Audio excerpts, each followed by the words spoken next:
Hello. Hello. Hello. Thank you very much. Thank you very much, Baggy, and all protocol observed.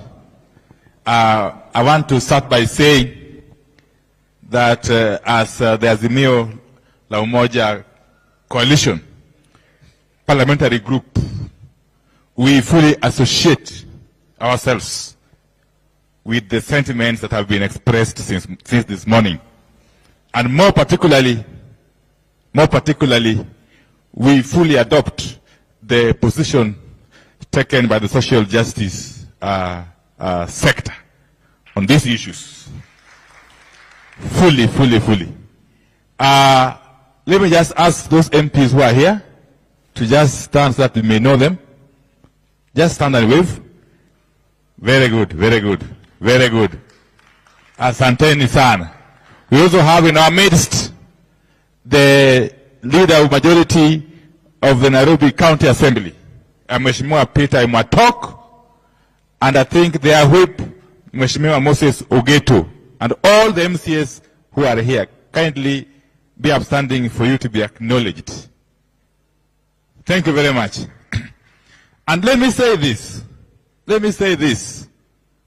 about the so-called bipartisan process. You are aware, and all of us are aware indeed, that in the election of August 2022, upwards of 8 million Kenyans who are registered voters did not vote. So the question is, how can Parliament pretend to be representing those people and yet we do not know to which political formation they belong? And that's why we are saying that unless that bipartisan process is opened up to include external players, including the church, the student unions, the workers, the youth, the women, and everybody else, they cannot be allowed to proceed. And that is going to be the point of departure. That process can only be an extra-parliamentary process. In any case, we know that Parliament has never offered solutions to this country whenever we have wanted solutions. As a matter of fact, Parliament has on many occasions been an impediment to the country's progress. And therefore, the Parliament of Kenya cannot pretend to be an alpha or omega. We must open up those discussions to include everybody else who don't subscribe to either Azimio or Kenya Kwanza. Sinamna hiyo. La pili,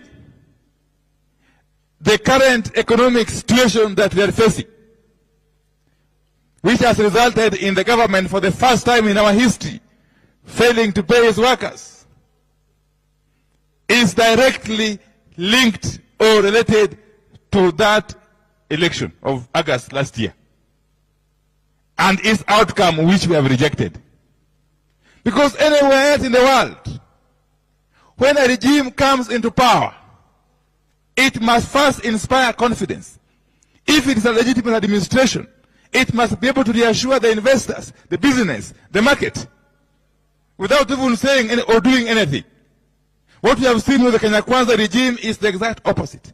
It has scared away everybody else, the investors, the market, and we have got a lot of uncertainty, which can only be addressed by opening up the server. And on the matter of the server, Your Excellency Baba, we are aware that Venezuelans have been here for the past 3 or so weeks.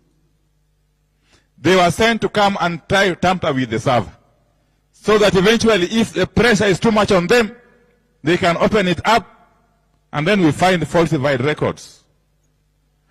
Those Venezuelans, we have been on their track. We have been trailing them. They have been able to escape our dragnet. The last 2 weeks or so, They were staying in a hotel in Kileleshwa. When they realized we are on their tracks, they moved. They are on the run, but they are still in the country. We are also aware that they have had a meeting with the former CEO of IEBC. They have equally had a meeting with the former chairman of IEBC. So we want to caution them, wherever they are and their sponsors, that they are in our radar. And we cannot allow this country to move on unless and until we open up the server and get the true position. Wangapi makubaliana na mimi? Finally, we want to agree with those who have spoken here before us that we can scale the stairs as we chew gum. We can negotiate in an extra parliamentary process as we continue with the people's actions out here. And we, members of the Azimio parliamentary group, are going to be in the forefront alongside fellow actors. We also have with us a message of solidarity that has been sent by Kenyans in diaspora, led by Madam Comfort Munoro Mwangi, who is currently in the US. They had an online meeting yesterday of Kenyans in diaspora who support this movement with the MDD, Bunge la Wananchi, and many other actors. And they have sent a speech which should have been read here, but because of time we shall share it out after this.